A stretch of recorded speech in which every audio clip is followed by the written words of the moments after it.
Ánimo, ánimo. Pues vamos a reiniciar la conferencia de la mañana. Hoy miércoles, después de los días santos y días de muertos, vamos a estar de nuevo informando.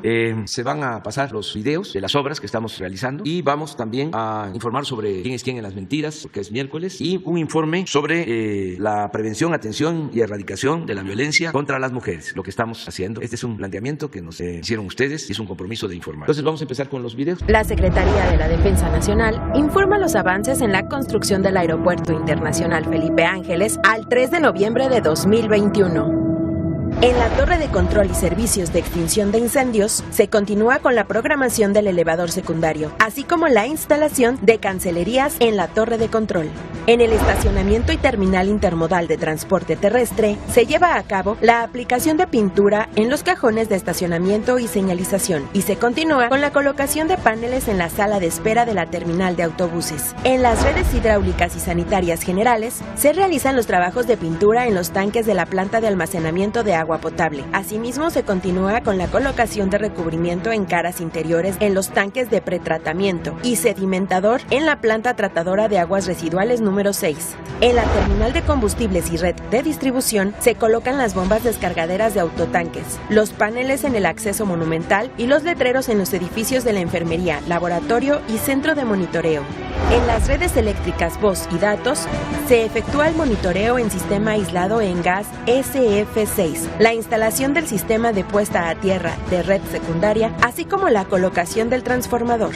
A la fecha, se han generado 126.973 empleos civiles. Faltan 138 días de construcción.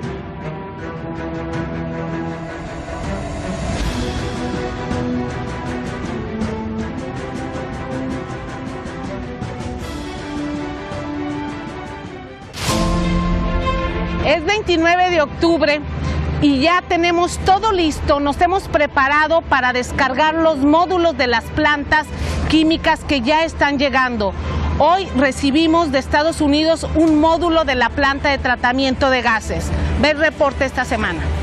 La planeación en la construcción de la refinería inició con la procura temprana. Es por eso que como resultado ya empiezan a llegar vía marítima y terrestre provenientes de diferentes partes del mundo y del interior de la República los equipos y módulos de las plantas químicas al sitio de la refinería Olmeca en Paraíso, Tabasco. Esta semana arribó al puerto de Dos Bocas la embarcación Challenger, proveniente de Estados Unidos con los módulos Merichem, que integrarán la planta de gases, con la función de remover el azufre del gas.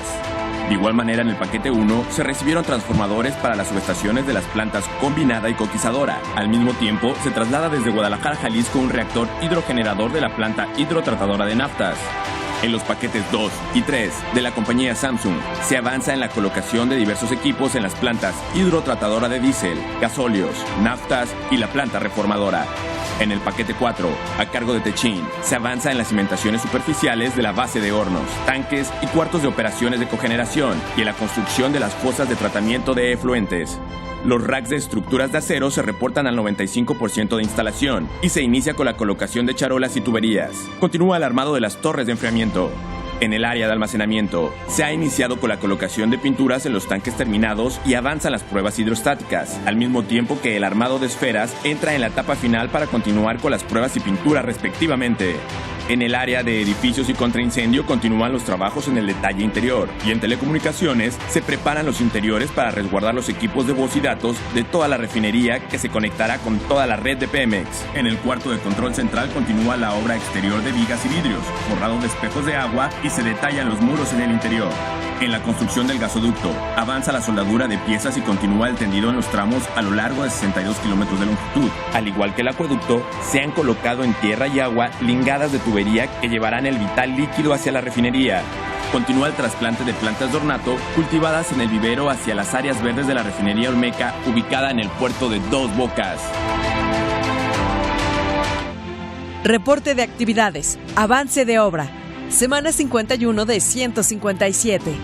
A lo largo de los primeros 4 tramos del Tren Maya, hemos ejecutado más de 300 kilómetros de terracería.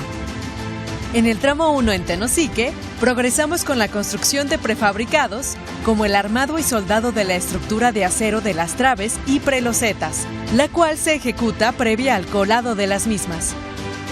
En el tramo 2, En la localidad de Ruiz Cortines, Campeche, avanzamos con la fabricación y extendido de subrasante previo al inicio de los trabajos de las capas finales de la plataforma ferroviaria. En el tramo 3, continuamos con los trabajos de terracerías, con actividades como la conformación de terraplén en Cacalchen, Yucatán. También en Nehuán, continuamos la construcción de pasos vehiculares con actividades de armado de acero y el armado de caballete en Chochó. En el tramo 4, avanzamos con la formación de subyacente y subrasante para la carretera Cantunil-Cancún. También en la misma carretera, progresamos con el tendido de la segunda carpeta asfáltica, así como la construcción de más de 10 pasos vehiculares que, sin interrumpir el paso de los existentes, permitirá mantener la conexión entre las poblaciones. Al día de hoy, los empleos generados en el sureste por el proyecto del Tren Maya ascienden a más de 90,000. El Tren Maya avanza.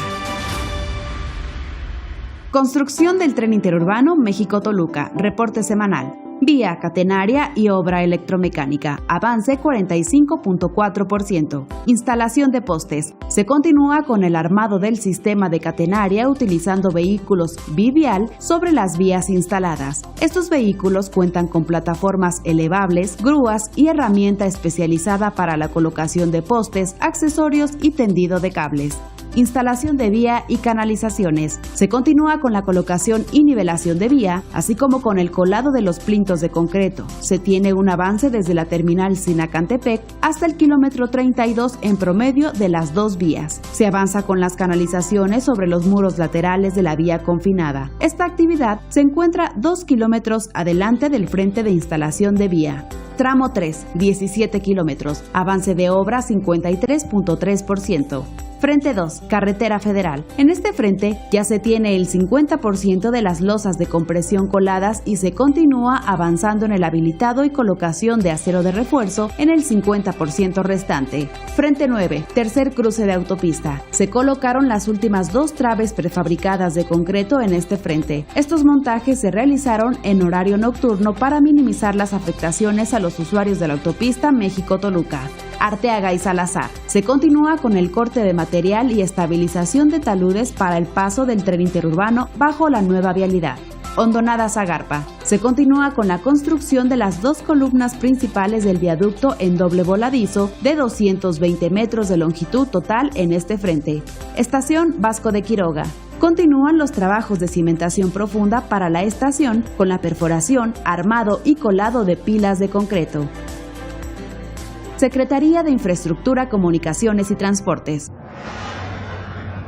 La Comisión Nacional del Agua informa los avances del Parque Ecológico Lago de Texcoco.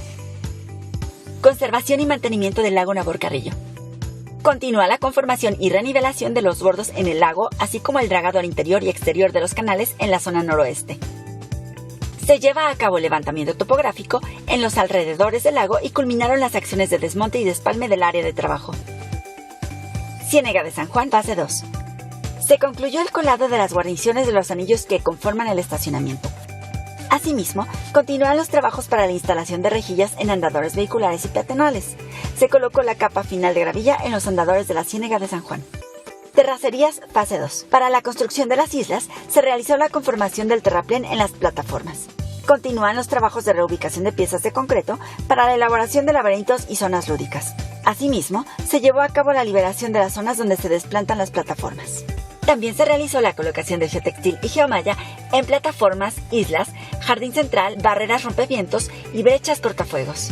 En el Tren Texcoco Norte se sumaron 2.71 kilómetros más de desasolve. Con estas acciones, el Gobierno de México fortalece la vocación ambiental de la zona en beneficio de los habitantes del Valle de México. Pues vamos con Elizabeth. Presidente, buenos días, compañeros de la prensa. El combate a la corrupción es el sello distintivo de la cuarta transformación de la vida pública del país. Y en esa tarea tienen que participar todos los sectores, pero sobre todo aquellos que tienen como cometido principal el servicio público, el servicio a la sociedad, como son los medios de comunicación. En efecto, la construcción, fortalecimiento y defensa de la democracia pasa por la depuración del aparato gubernamental, envilecido por el neoliberalismo y la corrupción. También en cuestión está el papel de los medios de comunicación, que en muchos casos han justificado o callado el despojo y la mentira. Así, se convirtieron en cómplices del saqueo y la manipulación en contra del pueblo. Hoy en México, ningún medio ni periodista puede llamarse amordazado, ni desde el gobierno de la República se pagan por silencios o adulaciones. La prueba más clara de la libertad de expresión, de la libertad de prensa, de la libertad que gozan y ejercen los medios, son los diarios ataques, muchas veces plagados de diatribas en infundios en contra del presidente de la República, sin que haya otra respuesta que el argumento veraz, la exposición de motivos clara sobre los proyectos y la exposición de mentiras en que incurren un día sí y el otro también.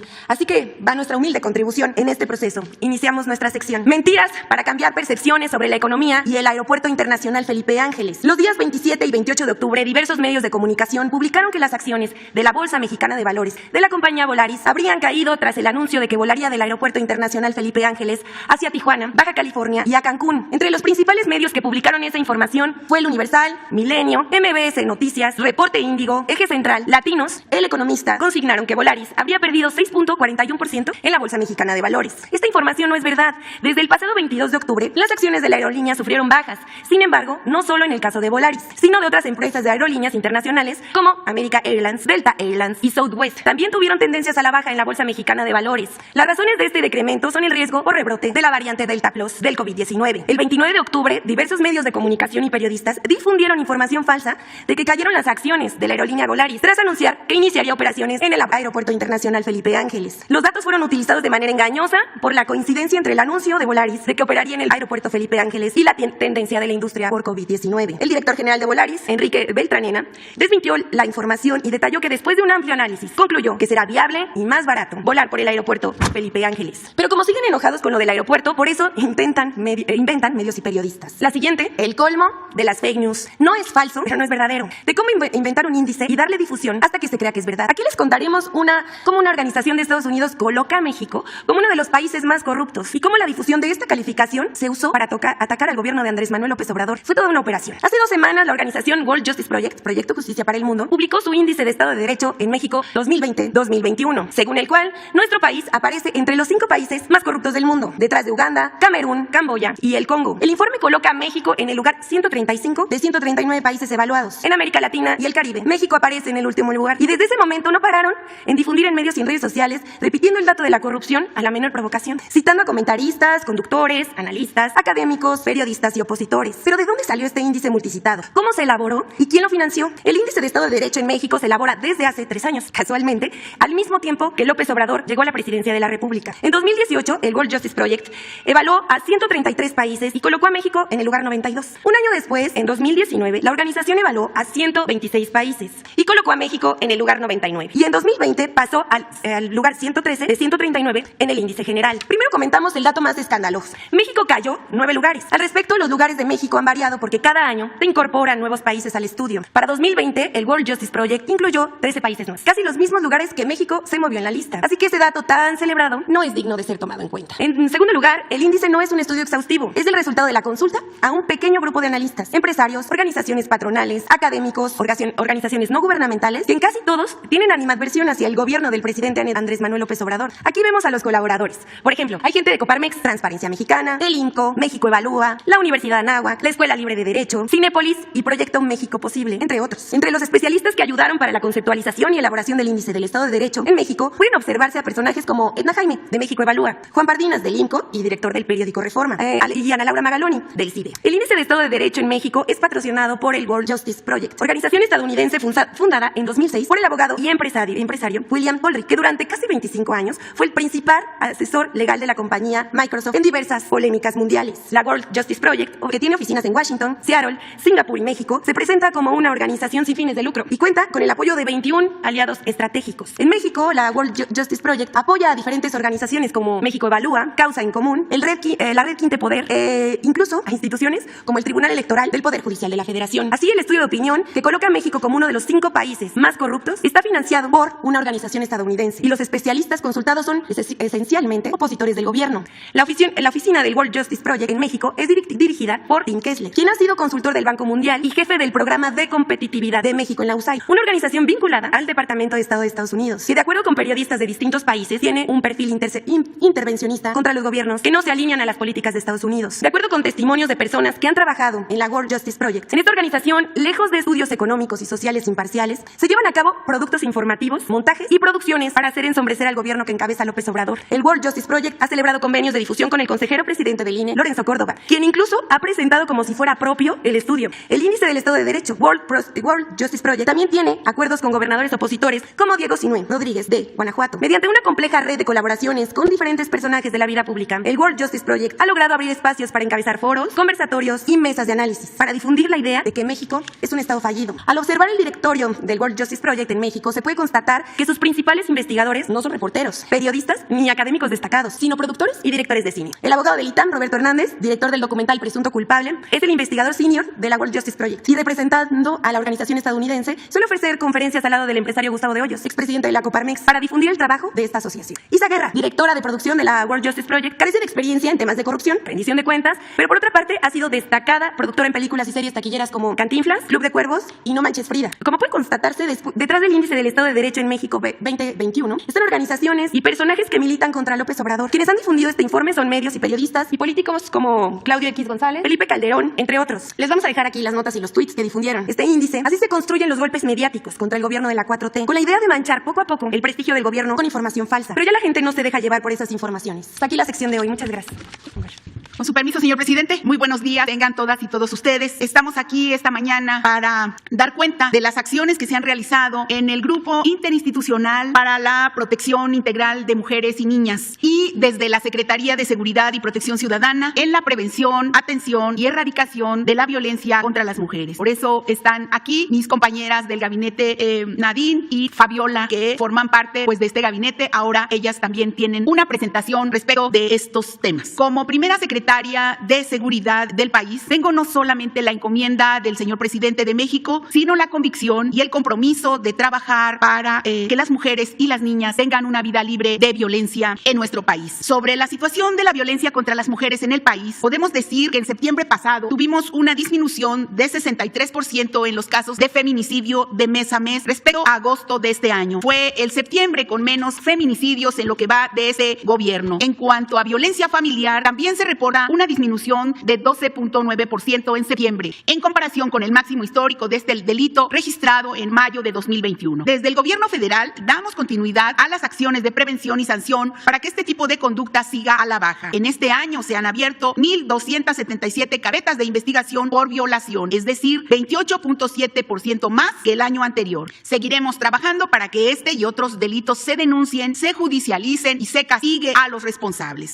Respecto al delito de trata de personas, tuvo una disminución de 7% en septiembre respecto a agosto, y a través de la estrategia de atención a los 50 municipios prioritarios se detectó que Tijuana, Ciudad Juárez, Culiacán y Guadalajara se ubican en los primeros 10 lugares, tanto en incidencia de homicidios dolosos de mujeres como de feminicidios. Hay 5 delitos contra las mujeres que se presentan principalmente en 16 municipios de atención prioritaria. Estos son feminicidio, lesiones dolosas, homicidios dolosos, violencia familiar y violaciones. Estos municipios son Ensenada, Mexicali, Tijuana, Chihuahua, Ciudad Juárez, Iztapalapa, Celaya, Irapuato, Guadalajara, Zapopan, Ecatepec, Puebla, Benito Juárez, San Luis Potosí, Culiacán y Centro de Tabasco. Tomando como base el Plan Nacional de Paz y Seguridad, se formuló la Estrategia Nacional de Seguridad Pública, a partir de la cual se crearon las 32 mesas estatales de construcción de paz y seguridad y las 266 regionales. Bajo esa directriz se atiende de forma integral y focalizada la demanda de seguridad de cada municipio y entidad, y se acuerdan ahí acciones para la prevención, atención y erradicación de la impunidad en materia de violencia hacia las mujeres. Voy a decir algunas de las acciones, 11 acciones,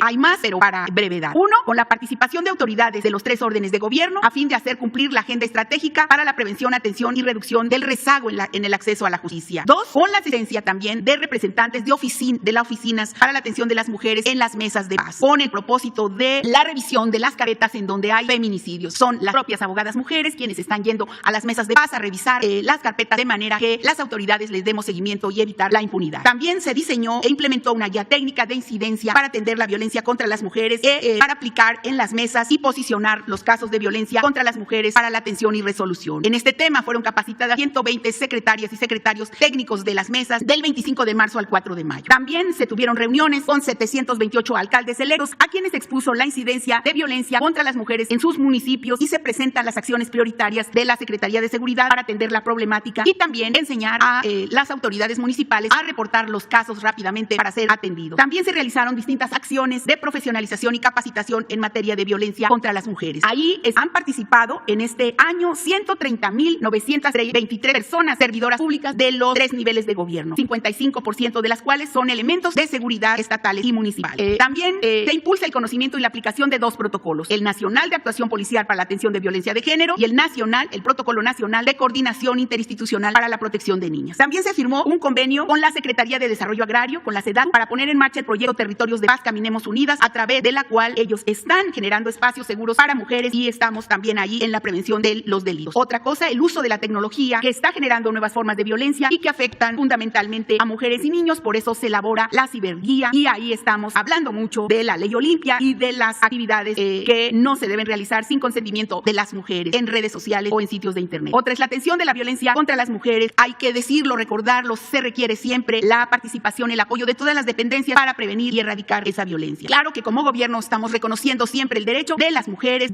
para expresarse públicamente, aunque decirlo, nosotras no le apostamos nosotros le apostamos a la movilización pacífica. Hemos iniciado labores también de fortalecimiento de la estrategia de seguridad del Estado al ampliar de 15 a 50 municipios en coordinación con las autoridades, y ahí también estamos haciendo seguimiento a las carpetas de investigación de los delitos contra las mujeres para abatir la impunidad. Trabajando de la mano también con Naciones Unidas para los manuales en la aplicación de la ley de servicios policiales sensibles al género y la participación en muchos foros de alto nivel. Finalmente, trabajar siempre en acciones para la prevención, atención y erradicación de la impunidad y la violencia contra las mujeres. Para ello se integró un cuerpo especializado con mujeres de la Guardia Nacional que coadyuva con las fiscalías estatales y las investigaciones de feminicidio, así como la conformación del gabinete de género de la Secretaría. Tenemos claro que hay que asumir siempre la responsabilidad de proteger, promover y respetar los derechos de las víctimas y garantizar la asistencia jurídica necesaria para llegar a la verdad. En unos días estamos ya dando inicio a una serie de actividades en el marco de los 16 días de activismo para visibilizar la violencia contra las mujeres. Desde la Secretaría de Seguridad seguiremos haciendo lo necesario para avanzar en la construcción de la paz que considere a niñas y mujeres, porque las queremos vivas, libres y autónomas. Muchas gracias por su atención y gracias que nos permiten trabajar con usted. Con su permiso, presidente. Buenos días a todas y a todos. Secretaria Rosa Isela, presidenta Nadine, Elizabeth. Por instrucción presidencial acudimos hoy a este ejercicio de rendición de cuentas sobre las acciones que está realizando la Secretaría de Gobernación a través de la Comisión Nacional para la Prevención y Erradicación de la Violencia contra las Mujeres, la CONAVIM, para mejorar las condiciones de vida y de seguridad de las mujeres en nuestro país. Si me pasan la primera lámina, por favor. Aquí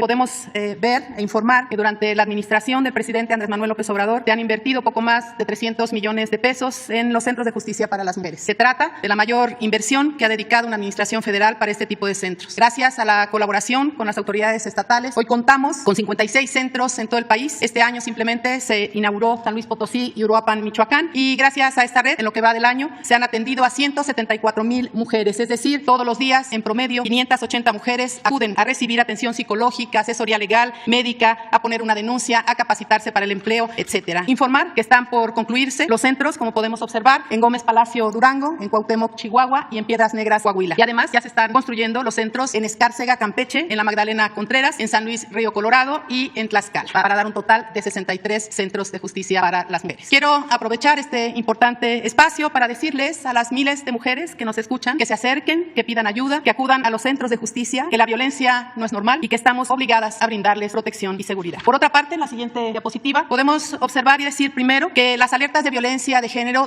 deben servir para que las autoridades federales, estatales y municipales hagamos lo que nos toca para mejorar la vida y la seguridad de las mujeres. En lo que va de la presente administración, la Secretaría de Gobernación, a través de la CONAVIM, ha decretado 7 alertas de violencia de género: Baja California, Guerrero, Chihuahua, Estado de México, Sonora, Puebla y Tlaxcala. Se trata del mayor número decretado en menos de 3 años en coordinación con el INMujeres y con la Comisión Nacional de los Derechos Humanos. Como puede apreciarse en la lámina, 22 estados tienen alerta de violencia de género, con lo que 1 de cada 4 municipios del país están obligados a cumplir con acciones de seguridad, prevención, acceso a la justicia y reparación del daño para las mujeres y las niñas. Informar en la siguiente lámina que para atender las alertas de violencia de género, la Secretaría de Gobernación, a través de la CONAVIM, realizó una inversión de 121 millones de pesos en acciones orientadas a la prevención de los feminicidios, la atención al rezago en las carpetas de investigación y la atención especializada a niñas y mujeres en las comunidades indígenas y afromexicanas. Los recursos sirvieron para la contratación de 787 profesionistas, abogadas, psicólogas, médicas, antropólogas forenses, trabajadoras sociales, traductoras, etcétera, que laboran en 34 instituciones locales, principalmente en las fiscalías especializadas, en las comisiones ejecutivas de atención atención a víctimas en las áreas de seguridad pública, en las entidades federativas y también en las secretarías e institutos de las mujeres en todo el país. Hay que decir con toda responsabilidad que, a diferencia del pasado, nosotras no ocultamos ni maquillamos las cifras. La violencia por razones de género, la que ocurre en contra de las mujeres y las niñas por el hecho de ser mujeres, es grave y es inocultable. Y estamos actuando en consecuencia, practicando la autocrítica y mejorando, entre otras cosas, las aleras de violencia de género. Por esa razón, bajo la conducción del secretario Adán Augusto López y del subsecretario Alejandro Encinas, estamos trabajando de la mano con las y los gobernadores. Por ejemplo, la gobernadora de Chihuahua, la de Tlaxcala y la propia jefa de gobierno en la Ciudad de México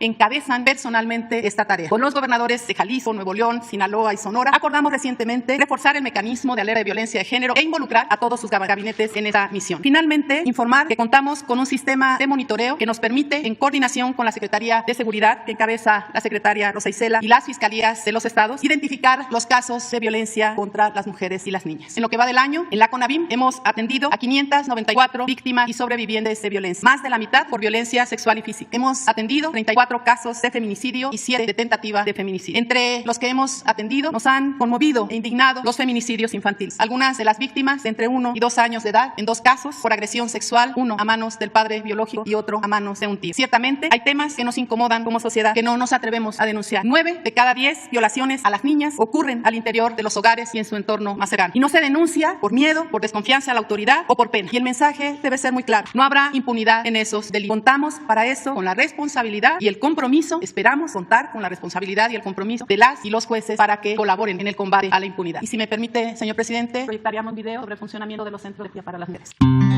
Los centros de justicia para las mujeres son espacios donde las mujeres que viven violencia encuentran servicios especializados para ser atendidas. Actualmente, existen 56 centros de justicia en el país. Todos cuentan con un área de trabajo social, responsable de orientar, acompañar y canalizar de manera adecuada a todas las mujeres que así lo requieran. En el área de psicología, las mujeres, sus hijas e hijos, reciben terapia con la mayor privacidad, empatía y profesionalismo. La violencia tiene un fuerte impacto en la vida de las niñas y los niños. Por ello, mientras las mujeres son atendidas, sus hijas y sus hijos reciben apoyo especializado en un ambiente adaptado a sus urgentes necesidades. Que las mujeres tengan un auténtico acceso a una vida libre de violencia requiere del esfuerzo compartido de diversas dependencias, como salud, educación, fiscalías, juezas y jueces. Los centros de justicia se abocan en todo momento a brindar seguridad y salvaguardar la integridad de las mujeres que viven violencia. Aunque falta mucho por hacer, estamos mejorando la atención de los centros de justicia para las mujeres, con servicios gratuitos y con el esfuerzo coordinado del gobierno federal con los gobiernos estatales en una alianza efectiva en favor de las mujeres. Brindar protección y seguridad a las mujeres es una prioridad del gobierno de la Cuarta Transformación. Conoce más en www.gov.mx/CONAVIM.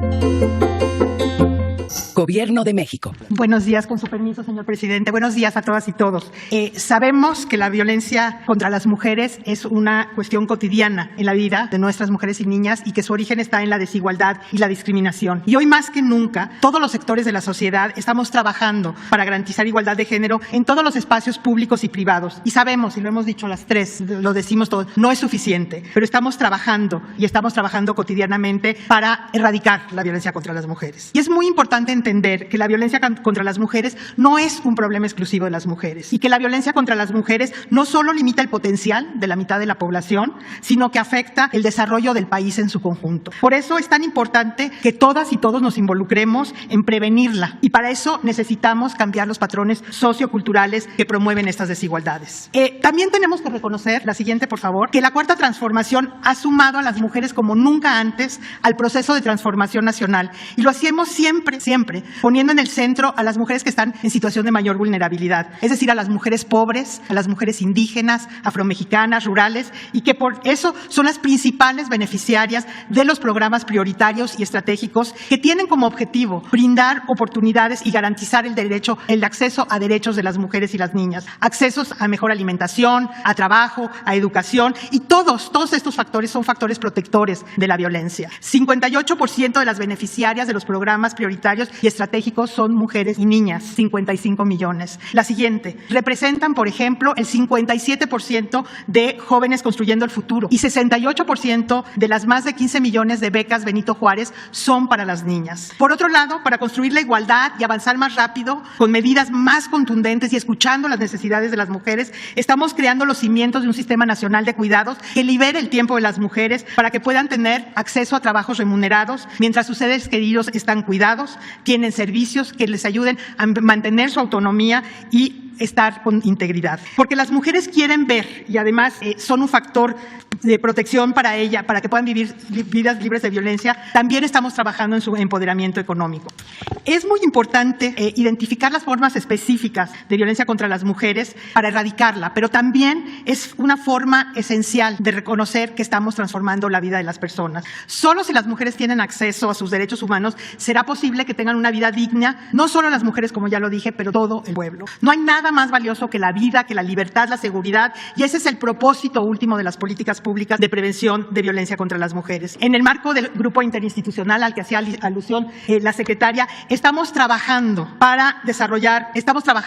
y hemos desarrollado un modelo, la siguiente por favor, de atención integral para la prevención primaria de la violencia contra las mujeres. Y déjenme subrayar el primaria porque quiere decir que estamos trabajando para prevenir, trabajamos en los determinantes de la violencia contra las mujeres. Este modelo que fue formalizado en el marco del Sistema Nacional de Prevención, Atención, Sanción y Erradicación de la Violencia contra las Mujeres el 7 de septiembre pasado, lo que busca es hacer un nuevo pacto social para una sociedad libre, democrática y soberana en el que no haya cabida para la exclusión y la violencia contra las mujeres. Este modelo considera las relaciones sociales, interpersonales y familiares, pero también las comunitarias y las estructurales. Y a través de acciones que hacen cada uno de los que están involucrados, de los ámbitos de acción, hacemos estas transformaciones. Son cuestiones que tienen que ver con los contenidos en la escuela, con los contenidos, lo que se hace desde la cultura, cómo se previene el acoso y el hostigamiento en el trabajo, cómo se previene la violencia obstétrica en salud.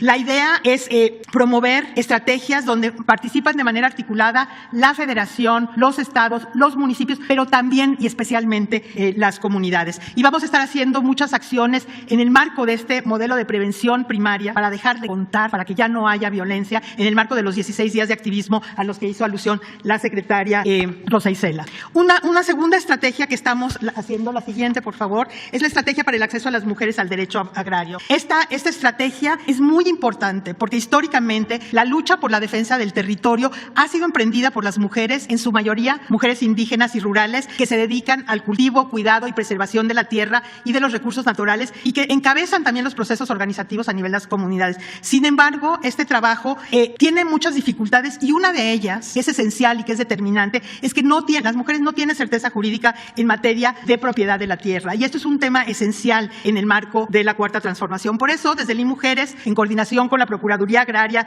y el Instituto Nacional de los Pueblos Indígenas, hemos impulsado procesos de formación y reflexión de mujeres en las regiones de la Huasteca, Totonacapán y en las altas montañas de Veracruz. Ahí hemos trabajado con las mujeres y hemos visto la importancia que tiene llevar información, acercar los servicios para que las mujeres tengan la titularidad de sus tierras. El 15 de octubre pasado estuvimos en Papantla y ahí estuvieron mujeres de los ejidos de San Juan Atlanca y Soquiapa que por primera vez salieron de sus comunidades, estuvieron con mujeres de estos municipios a los que hice alusión y vieron la riqueza de compartir los problemas, pero también ver las soluciones y las capacidades que tienen las mujeres para enfrentar los desafíos que tienen. Realmente, si no, las mujeres no tienen la titularidad de la tierra, no pueden tener acceso a otros programas gubernamentales, no pueden ser parte de la organización comunitaria formal. Por eso ha sido tan importante que junto con la Procuraduría, el Registro Agrario, la SEDATU, se han dado en el año pasado y este año casi 3,000 títulos de propiedad a las mujeres. Y el tercer ejemplo que les voy a dar de acciones específicas que estamos realizando desde el Gobierno de México, desde el IMujeres, tiene que ver con el programa de Mujeres Constructoras de Paz. Este programa es un programa pionero que estamos realizando de la mano de la Secretaría Ejecutiva del Sistema Nacional de Seguridad Pública, que hace que las mujeres se organicen y hagan un diálogo con las autoridades para ver qué es lo que se necesita, no solo para prevenir la violencia contra las mujeres, pero para construir una paz positiva, una paz que haga que ese espacio sea un espacio propicio para vivir en paz y libre de violencia. Este año se formaron 100 redes de mujeres constructoras de paz en 54 municipios de 11 entidades federativas donde están participando activamente más de 1,500 mujeres. El año pasado se formaron más de 200 redes. Las mujeres en estas redes, como les decía, ven su entorno, dialogan con la comunidad, hacen actividades, pero tienen un diálogo y tienen una escucha importante por parte de las autoridades municipales. Tenemos redes que vale la pena hablar de ellas en Puebla y Tlaxcala, donde hay una diversidad de mujeres adolescentes, mujeres de la comunidad, mujeres trans, donde están viendo diciendo cómo usar el espacio público a través de diálogos colectivos en las calles, o el de Ciudad Juárez, donde las redes MUCPA se apropiaron del espacio público y están rescatando parques a través de jornadas de limpieza y cuidado vecinal. Quiero terminar esta exposición diciendo que en el Instituto Nacional de las Mujeres tenemos la obligación, y hemos sido encomendadas por el presidente, de atender, de impulsar políticas públicas, de prevenir la violencia contra las mujeres, pero lo hacemos también con la profunda convicción que eso es lo que va a transformar nuestros países. Trabajamos todos los días con y para las mujeres que se han visto vulneradas en sus derechos. Los intereses, las experiencias, las necesidades de las mujeres son consideradas en las políticas públicas hoy más que nunca. Son parte de lo que es central de la Cuarta Transformación. Porque como bien decía nuestra secretaria, nos queremos libres y plenas. No queremos nunca más un país que no tome en cuenta a las mujeres. Entonces, estamos asumiendo nuestra responsabilidad de hacer políticas públicas para promover una vida libre de violencia. Sabemos que, como decíamos, que la violencia es multifactorial y por eso estamos trabajando también en el empoderamiento económico, en el desarrollo de un sistema de cuidados, justamente para prevenir la violencia contra las mujeres. Y termino diciendo lo que dije al principio. La violencia contra las mujeres es un problema de todas y todos. Por eso todas y todas tenemos que hacer acciones individuales, colectivas, sociales, para que todas podamos vivir vidas libres de violencia. Muchísimas gracias. Gracias, presidente. Gracias por el informe. Buenos días, soy Verónica Villalbazo, Frida Galera, medio independiente, colaboradora de Cultura Colectiva, entre otros medios. Estaba escuchando muy atenta lo que nos compartían las secretarias. Buenos días. Y me preguntaba, tenemos ahí en común un caso con ABIM que nos ha estado ayudando a acompañar en Morelos. ¿Cuál es realmente el apoyo que se les está dando a las víctimas? El caso particular del que hablo está sin trabajo, con su niña recuperada después de ese intento de feminicidio, con una familia del agresor encima de ella y sola. Tenemos otros casos de menores, niñas y niños sobrevivientes que tampoco tienen apoyo porque no existe un programa que los abrace a ellos como víctimas. Particularmente el caso de una pequeñita con una nula probabilidad de vida y que afortunadamente está viva. Sin embargo, su abuela no puede trabajar, obviamente porque hay que estar estimulando a la niña, cuidando a la niña, y no hay apoyos económicos para este tipo de víctimas. Ninguna comisión de atención a víctimas lo tiene, particularmente en los dos casos hemos buscado el apoyo de la Comisión de Atención a Víctimas de Morelos, no lo hemos obtenido, y en el Estado de México, pues con mucho esfuerzo, la comisionada de atención a víctimas sí nos apoyó, pero pues prácticamente convenciendo al consejo, que ese es otro punto. Quienes deciden si se les apoya o no a las víctimas es un consejo, y no sé si de verdad hay un programa que económicamente las ayude. ¿Cuál? Gracias por la pregunta y seré muy breve. En este ejemplo que planteas de la víctima directa, en el caso de Morelos, solamente decir que los casos que nosotros hemos atendido los hemos hecho y lo hacemos no porque nos competa, no somos fiscalía ni somos, no somos poder judicial, pero sí nos toca hacer que sucedan cosas. Y entonces este monitoreo al que hacía referencia, que nos ha llevado a la identificación de cerca de 1,000 casos que hemos atendido en este año, nos ha permitido primero tener una comunicación permanente e inmediata con las fiscalías y las fiscalías especializadas, permanente e inmediata con las comisiones ejecutivas de atención a víctimas y con el acompañamiento directo de las instancias de las mujeres. Ese es el papel que hemos hecho para garantizar que sucedan cosas y que estos delitos no queden en la impunidad, dar acompañamiento a las víctimas y a las víctimas indirectas. Y por otro lado, señalar que esta es la primera vez en la historia de nuestro país en donde se identifica a las víctimas indirectas, a niñas, niños y adolescentes en orfandad por feminicidio, y se estableció ya un protocolo que coordinó el Sistema Nacional DIF, el Instituto Nacional de las Mujeres y nosotras, en donde hemos podido lograr que las fiscalías especializadas registren en el caso en el que se den, en el que existan estas víctimas indirectas, se han incluso ya canalizado la mayoría de los casos a la Secretaría del Bienestar para que les puedan ser entregadas también becas para el bienestar en función de las edades y de los programas con los que cuenta el Gobierno de la República. Entonces estamos atendiendo permanentemente a las víctimas directas y a las víctimas indirectas. Sí, perdón, secretaria, pero está usted hablando de huérfanos, víctimas indirectas. Yo estoy hablando de una niña o de niñas que tenemos sobrevivientes, que son las víctimas directas, que están vivas y que no hay un programa que las abrace, como en efecto es la primera vez que se está haciendo esto con los niños y las niñas que quedan en la orfandad por feminicidio, pero no hay un programa que abrace a esas víctimas directas sobrevivientes que son pequeñitas. No lo hay, no existe. Sí, si nos pasas el caso específico, con mucho gusto lo atendemos. Con muchísimo gusto lo vemos. Gracias, secretaria. Hablaban de las abogadas y de este apoyo que se está dando a las víctimas indirectas de feminicidio. ¿Cómo es que las familias las pueden contactar? Sí, como señalé en la presentación, por primera vez también los recursos destinados a la alerta de violencia de género fueron canalizados para la contratación de personal, porque eso es lo que más duele lo que más le duele a las instituciones encargadas de la atención a estos delitos por razones de género. y la manera en la que pueden contactarnos es a través de las redes, a través de la página oficial del Gobierno Federal y de la CONAVIM, y particularmente también en las fiscalías y las fiscalías especializadas, en los casos en donde tengan, por ejemplo, en algún delito de feminicidio que esté rezagada la carpeta de investigación, que no se haya retomado, en delitos de carácter sexual también, que hemos atendido algunos, que aquí la compañera Leti Ramírez nos ha hecho llegar, ¿no? Que han llegado aquí a Presidencia, que le han planteado al señor presidente directamente, que han sido atendidos. Entonces, directamente con la CONAVIM en la página del Gobierno Federal. Gracias, secretaria. Ya para terminar, ojalá pronto podamos tener esta reunión pendiente que tenemos con las diferentes dependencias y podamos presentarles esos más de 100 casos que acompañamos. Pero esto va directamente a una petición al presidente. Muchas gracias, secretaria. Y a la Secretaría de Seguridad. Es para hablar de una relación de trabajo que hemos hecho del 2018 al 2021. En este periodo se han realizado las acciones para detener a más de 41 feminicidas en distintos estados como Querétaro, México, Ciudad de México, Guanajuato, Sinaloa, Nuevo León, Puebla y Oaxaca. En varios de estos casos fue una detención civil por parte de nuestro colectivo, de la gente que nos apoya, ya que al principio no se contaba con la ayuda de las fiscalías de la Ciudad de México y del Estado de México, hasta que esta última tomó muy en serio nuestra coadyuvancia y en conjunto con el apoyo del fiscal general Alejandro Gómez se han llevado más detenciones por la colaboración que existe.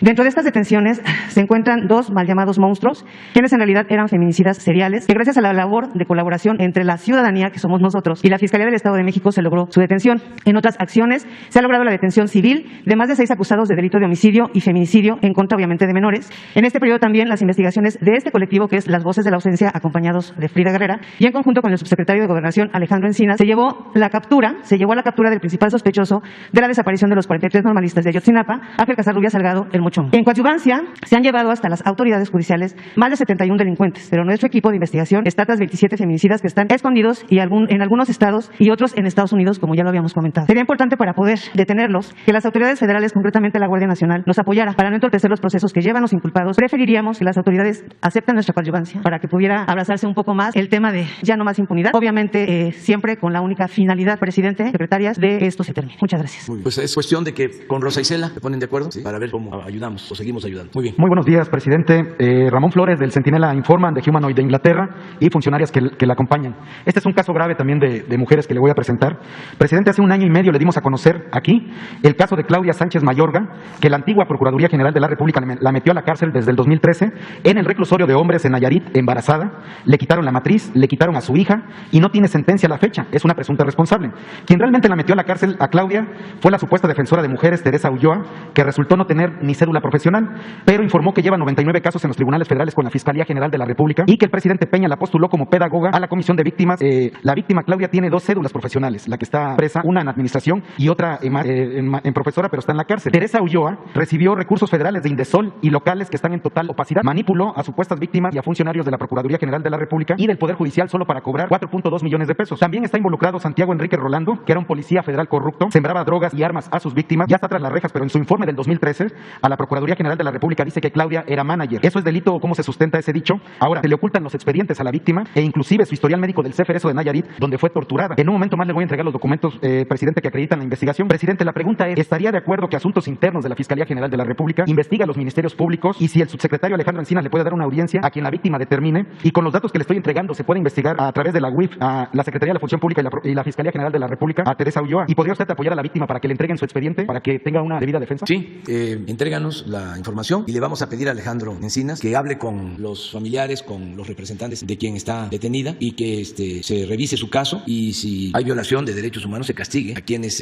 violaron los derechos humanos y se le ayude a ella, se le apoye, que cuente con nuestro respaldo. Eso es lo que podemos hacer. Si le entregas a Jesús y Alejandro se va a hacer cargo de atenderle. Sí, ahorita le entrego los datos. En mi segundo planteamiento, qué bueno que está aquí la Secretaria de Seguridad Pública, presidente, recuerda usted que le planteamos el tema hace 2 años y medio de la renta de las patrullas y que dio instrucciones a la Secretaría de la Función Pública, a la Fiscalía General de la República, y a la UIF que revisara los contratos de Grupo Andrade por la renta de 1,500 patrullas en 2.7 millones de pesos cada una, las 1,850 patrullas de Jesús Horta por 3,300 millones de pesos, que por cierto continúa prófugo, y 21 funcionarios más. Mi pregunta, presidente, es, y directo para ustedes, ¿usted ordenó que se compren patrullas de 8 cilindros con equipo Wellen y cámaras que la última vez pagaron 91,000 pesos por cada una, que solo se le compre o rente a Grupo Andrade, que al igual que Genaro García Luna y la administración pasada le rentaron las patrullas, que hoy que no hay otras marcas de vehículos hechos en México o de equipo policial que puedan participar en igualdad de condiciones para que no sigan robándose el dinero para la seguridad? Y por último, ¿podría la Secretaría de la Función Pública, la Fiscalía General de la República, y la UIF informar aquí cómo van las investigaciones en contra del Grupo Andrade? Sí, bueno, nada más que yo no conozco a estas personas, ni ordeno que se compren patrullas con determinadas características, porque eso corresponde pues a los responsables responsables, en este caso la Secretaría de Seguridad. Aquí Rosa Isela nos puede explicar sobre esto y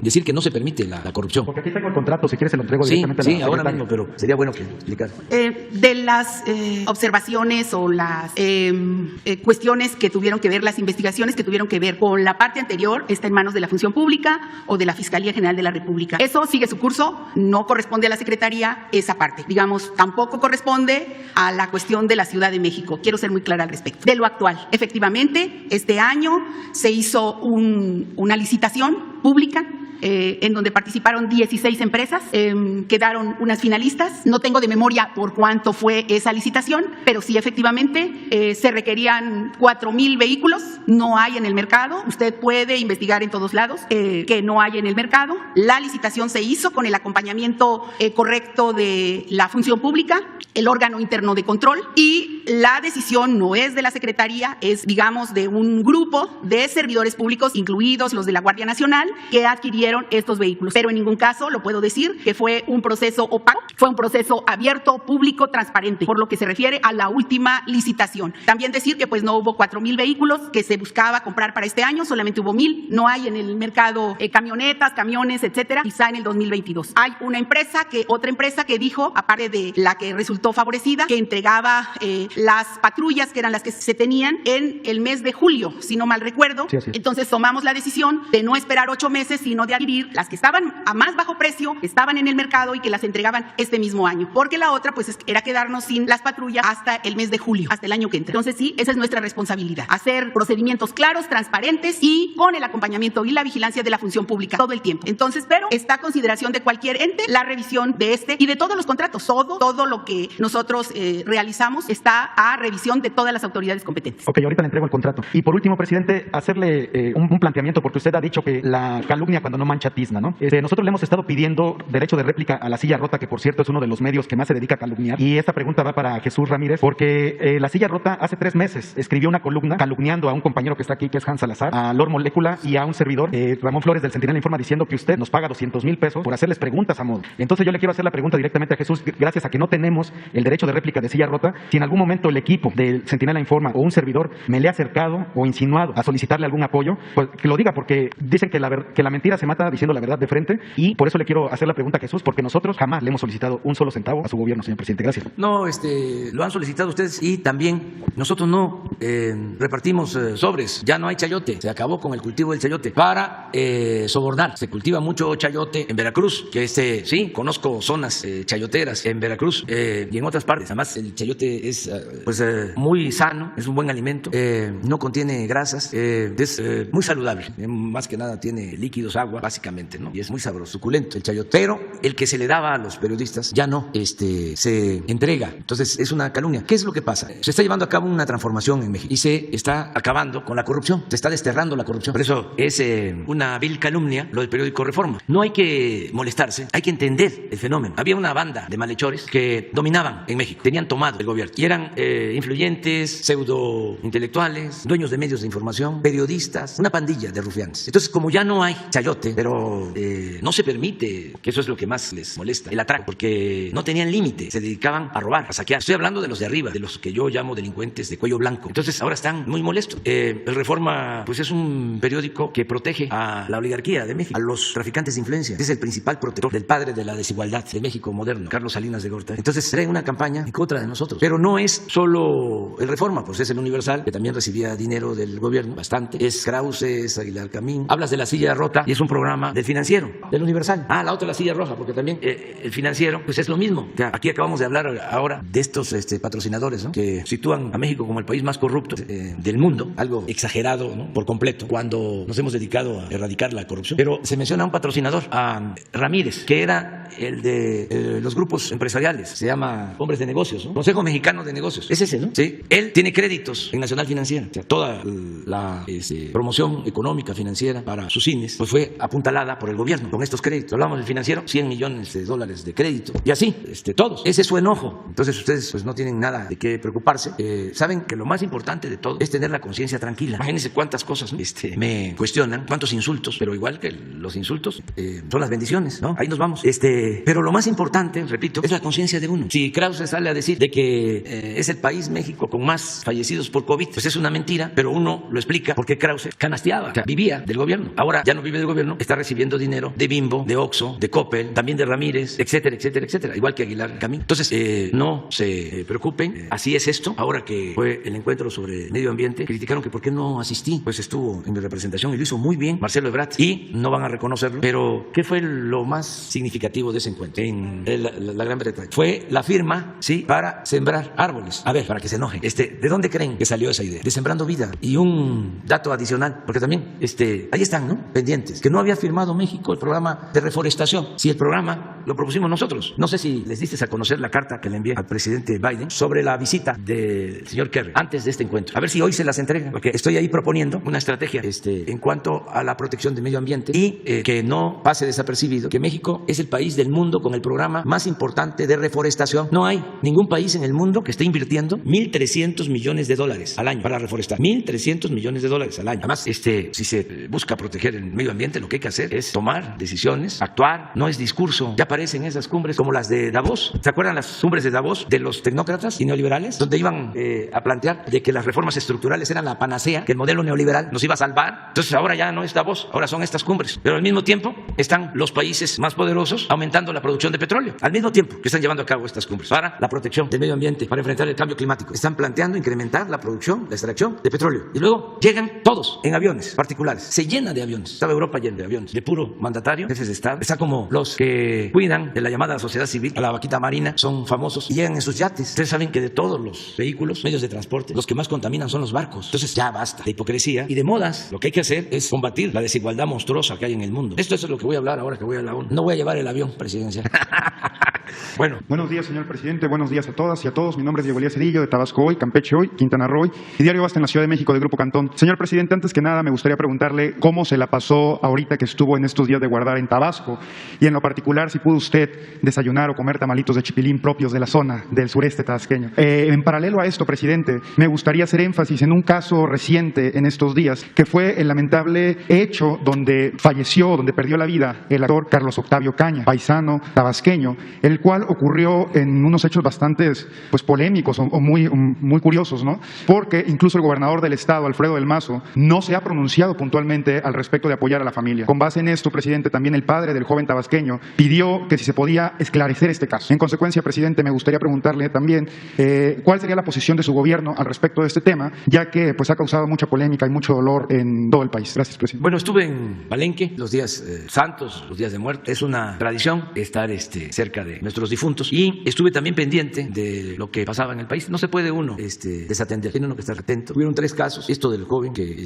perdió la vida, hay que ver las causas. Me enteré que el papá pidió que interviniéramos, lo vamos a hacer. Ya le di instrucciones al secretario de Gobernación, Adán Augusto López Hernández, para que se comunique con la familia, con el papá del joven, y que se revise todo el caso, que ayudemos, aunque se trata de una investigación que tiene que ver con el Estado de México. De todas maneras, nosotros vamos a participar, siendo respetuosos de las investigaciones iniciales que han hecho en el Estado de México. Hay buena relación con el gobernador del Estado de México, de modo que no vamos a tener ningún problema, y se va a atender a la familia. Lo segundo que me tocó ver fue lo de la explosión en Puebla. Quiero hablar sobre esto un poco. Primero, hacer un llamado a la gente para que denuncie a quienes se dedican al huachicol, a los que perforan los pozos y perforan los ductos de gasolinas, en este caso de gas, de gente muy irresponsable, porque es de alto riesgo. Yo hago el llamado a que si se ve algo extraño, una camioneta que entra por un camino de terracería y sale, todo eso se puede advertir, se conoce, y no hay que guardar silencio. Que por favor nos ayuden. Vamos a dar a conocer un número telefónico, una página, unos días más, porque hemos avanzado bastante en todo lo que es el robo de combustible. Baste decir que de 80,000 barriles diarios que se robaban de gasolinas, el reporte de hoy en la mañana es de 3,000, de 80,000 a 3,000. Pero esto es gasolina. En el caso del gas, las perforaciones de los gasoductos se hacen para llenar cilindros. O sea, es lo más riesgoso que puede haber. Tuvimos suerte en este caso de Puebla, y la gente actuó muy bien, y debo de reconocer la actuación rápida de la policía de Puebla, porque empezaron a recibir el reporte y olía a gas, y lo que hicieron fue de inmediato llamar a la gente para que abandonara los hogares, las casas, e incluso consiguieron camiones, y hubo un desalojo de 2,000 personas, y hubieron después de eso explosiones y incendios de viviendas, y fue muy fuerte lo que sucedió. Fueron varias explosiones de la luz eléctrica de transformadores que explotaron, y fue un incendio aparatoso de mucho riesgo, mucho peligro el que que haya salido la gente a tiempo evitó una desgracia mayor. Entonces, reconocer a los policías de Puebla por lo que hicieron. Ya luego, pues, intervino el ejército y todas las corporaciones y se ayudó y Pemex controló el incendio. Llevó tiempo incluso controlarlo, porque era un gasoducto en plena ciudad, es decir, en una de las zonas más pobladas. Es por eso muy grave esta situación. Ojalá y que la gente no guarde silencio y decirle a los que se dedican a estas actividades ilícitas que cometen un delito muy grave que atenta contra la seguridad de las personas, contra la vida de las personas, que también, porque a lo mejor no lo saben, eso no lo quitó la Suprema Corte, el robo de hidrocarburos es delito grave. Entonces, al que se detiene no alcanza el derecho a una fianza. Entonces, que se sepa eso. Eso fue lo segundo. Y lo tercero, es también un hecho muy lamentable de unos migrantes que fueron baleados por la Guardia Nacional. Ya di instrucciones para que se ponga a disposición estos elementos de la Guardia Nacional del Ministerio Público, porque perdieron la vida 2 migrantes. Les dispararon. Sí, no se detuvieron, pero no hicieron más que salir rápido, sin detenerse, de frente a donde estaba la patrulla de la policía, de la Guardia Nacional. No dispararon, no agredieron y los de la Guardia dispararon. Y eso no se debe hacer. Hay otras formas de detener a quienes están violando las leyes. Esto se llevó a cabo en un camino rural en Tijijiapa, Chiapas. Tijijiapa, Chiapas.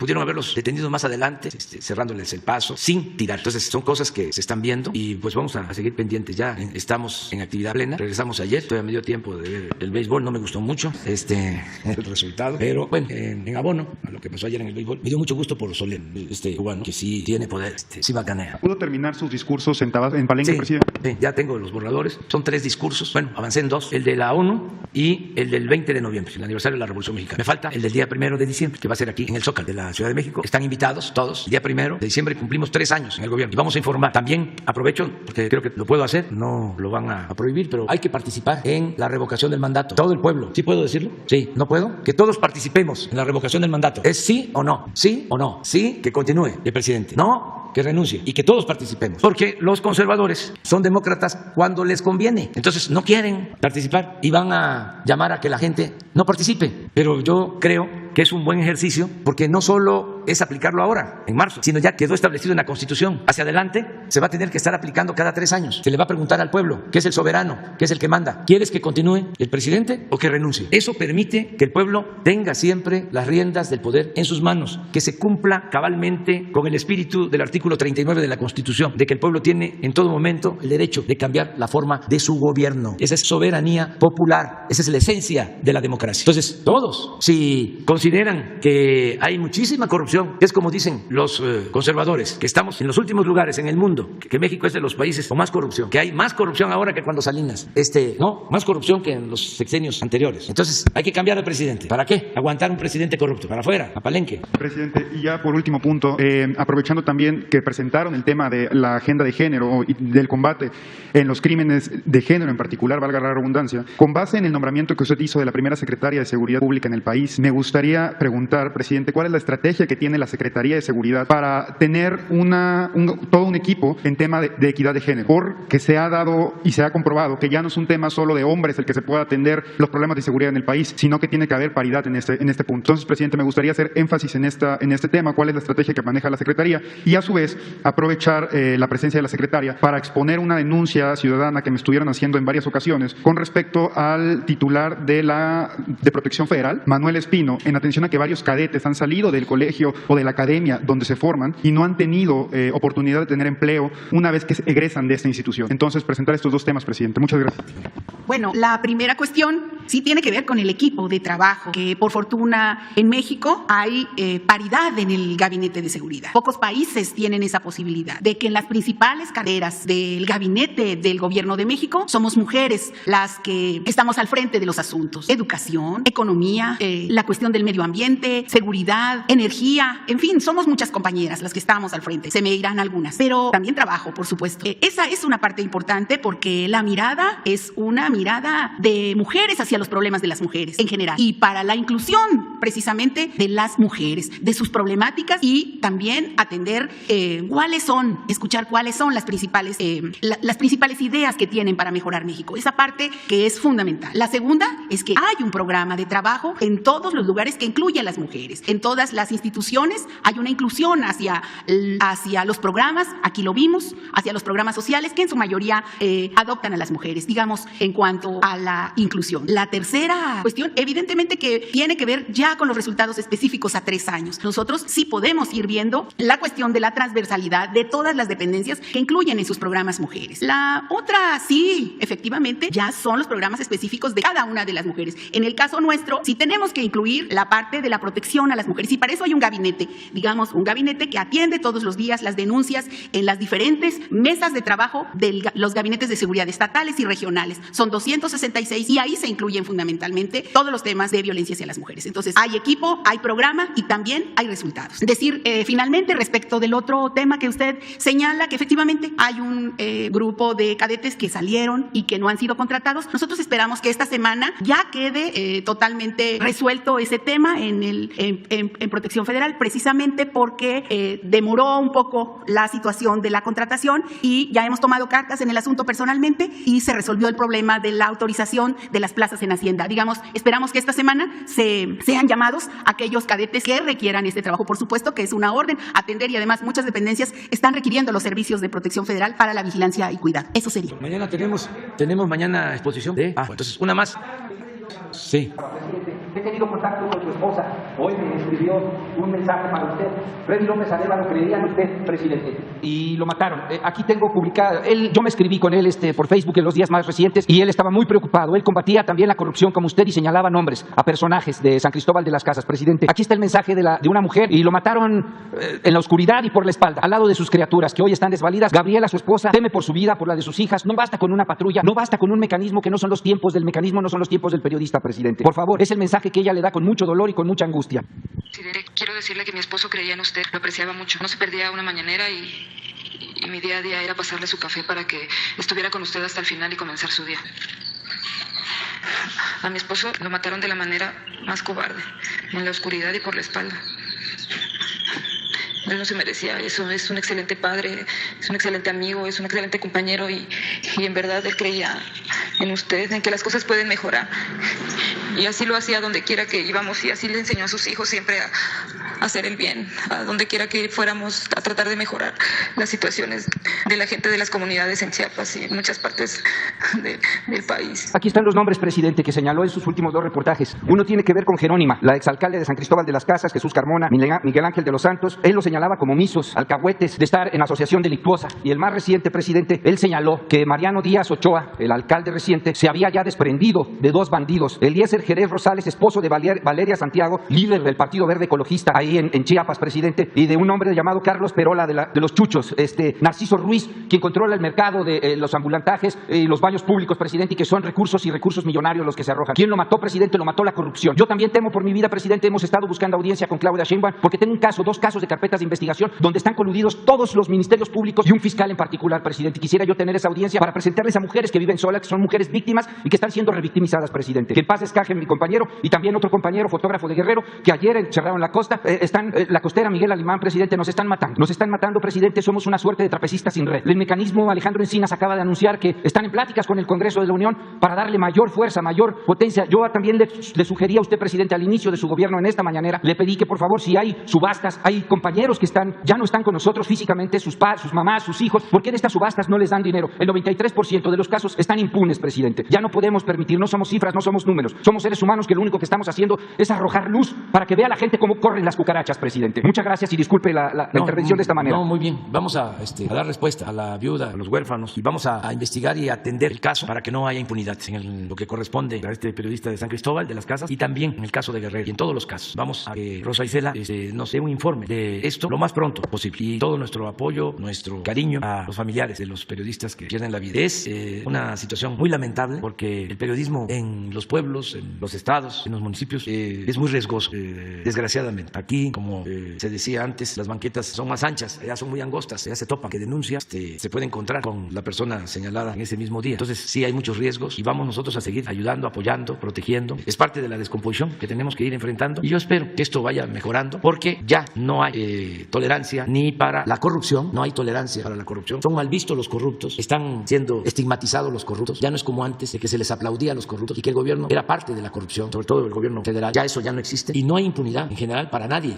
En estos casos, si se investiga y se da con los responsables, se castiga, sea quien sea. No hay protección para nadie. No somos nosotros cómplices de corrupción ni menos de crímenes. Entonces sí vamos a seguir actuando hasta ir purificando la vida pública del país. Cada vez más, cada vez más. Muy bien, vamos a dejar ya para mañana. ¿Mande? Sí, pero en esta semana. No ahora. No. ¿Les parece mañana? Que continuemos. Mañana continuamos. Nada más tenemos una exposición de cómo se distribuyen los fondos federales a las entidades, a los estados y a los municipios. Y luego preguntas y respuestas. Apúntense. 2, ustedes 2, 3, tú. Y 4. Ya.